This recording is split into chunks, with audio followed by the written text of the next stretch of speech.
जी अस्सलाम वालेकुम ग्रेड 9 बेटा। आज का टॉपिक हमारा जो है वो चैप्टर 4 से है और the topic name is chemical equations and chemical reactions. Chemical equations and chemical reactions, ये दो टर्म्स ऐसी हैं जो बहुत फेमिलियर हैं और ये वो चीज़ें हैं जो हम ग्रेड 8 से पढ़ते आ रहे हैं कि केमिकल इक्वेशंस क्या होती हैं, केमिकल रिएक्शंस क्या होते हैं।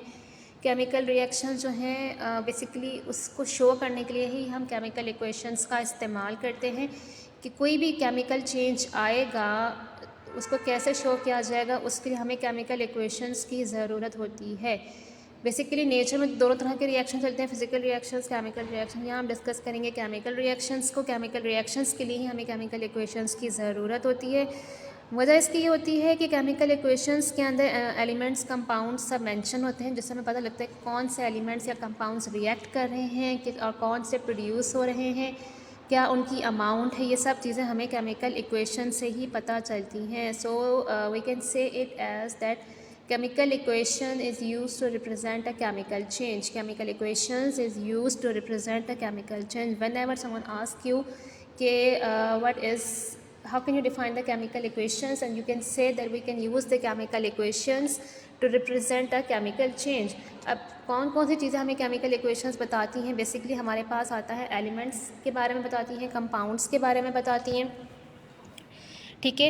And we can also say that the chemical equations tells about the reactants and the products. And what are the reactants and the product is the reacting substances are called reactants and the substance being produced are termed as the product.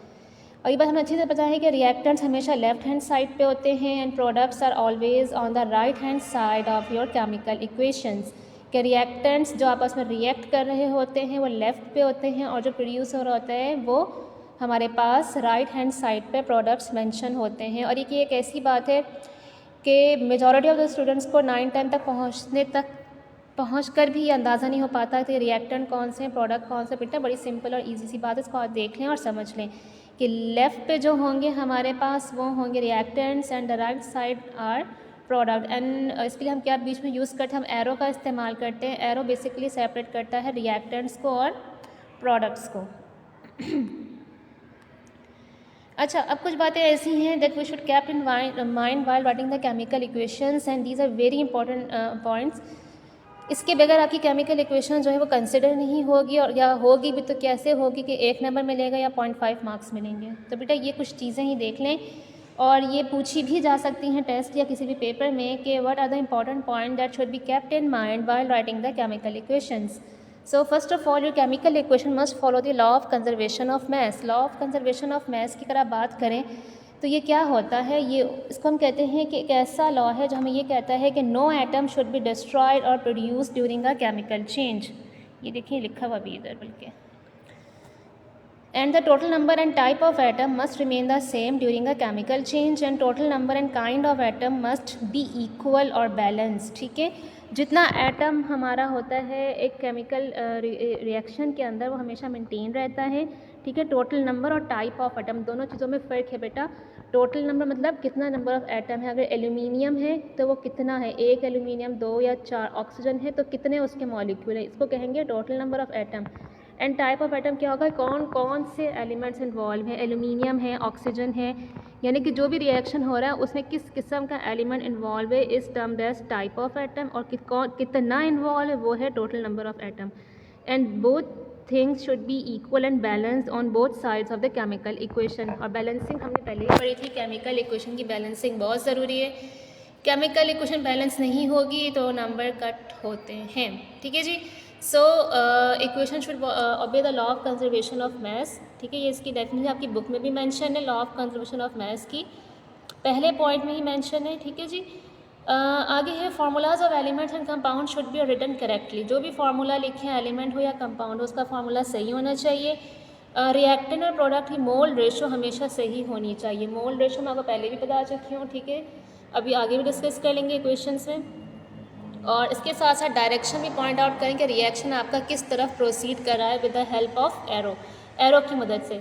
क्योंकि बेटा हमारे पास reaction की किस्में होती हैं, एक तो होता है सिंपल स्ट्रेट फॉरवर्ड रिएक्शन जो आपके पास हमेशा लेफ्ट से राइट मूव करते हैं। कुछ रिएक्शंस ऐसे भी होते हैं जो दोनों तरफ मूव करते हैं, यानी कि रिवर्सिबल होते हैं, ठीक है। यानी कि वो अगर रिएक्टेंट रिएक्ट करके प्रोडक्ट्स बना रहे हैं तो प्रोडक्ट जो है वो दोबारा रिएक्टेंट्स में तब्दील होते हैं, तो उनके लिए जो एरो यूज़ होते हैं वो डबल एरोज़ होते हैं, और सिंगल रिएक्शन के लिए हमारे पास सिंगल एरो इस्तेमाल होता है। Then we should always mention the physical states of reactant and the product. अक्सर आपने देखा है कि रिएक्टेंट प्रोडक्ट के जो छोटा सा ब्रैकेट में लिखा होता है, कभी एस तो कभी जी तो कभी कुछ, ठीक है। तो वो क्या होता है, बेसिकली उसके फिजिकल स्टेट मेंशन होता है कि ये वाला रिएक्टेंट इस केमिकल रिएक्शन में कौन से स्टेट में प्रेजेंट है। सॉलिड में था तो एस होगा, लिक्विड में था तो एल होगा, गैस में था तो जी होगा, और अगर एक्वस में है तो ए क्यू प्रेजेंट होगा।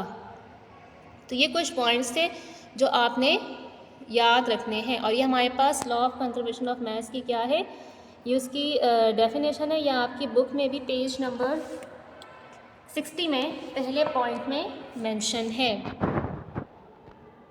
ये देखिए जी, अब ये आपकी बुक से एग्जांपल ली हुई, ठीक है, को पिक्चर से भी आइडिया हो रहा होगा।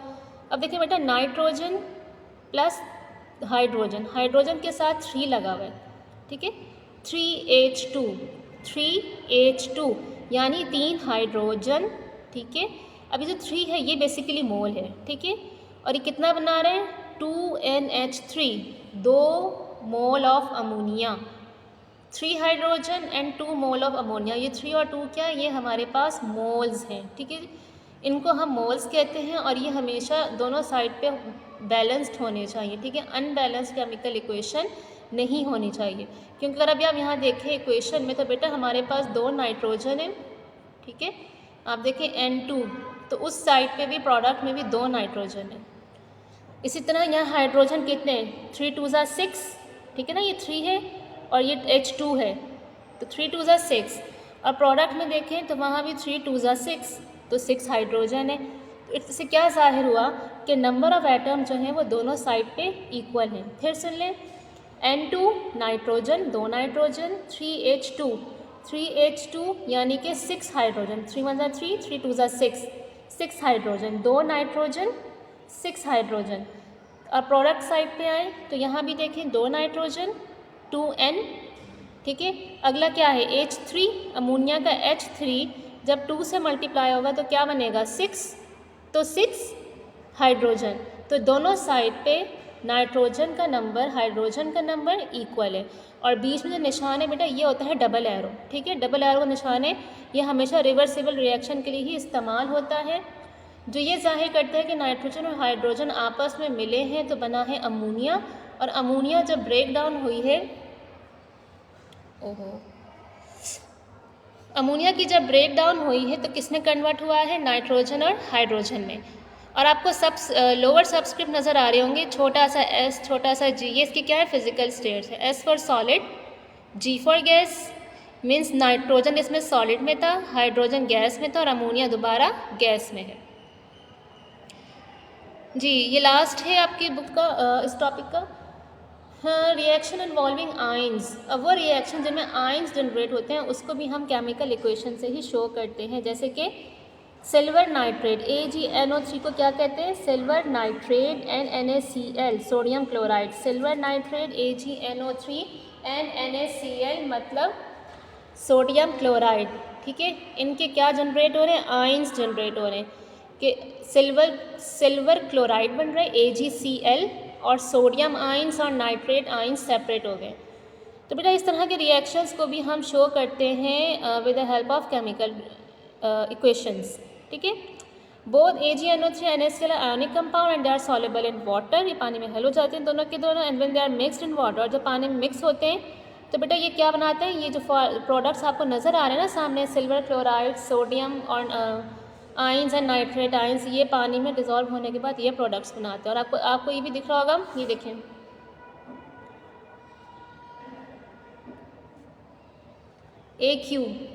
AQ एक्वस, यानी कि ये चीज़ें कहाँ हैं, पानी में हुई हैं, ये रिएक्टेंट्स पानी में डिज़ोल्व हुए हैं, ठीक है।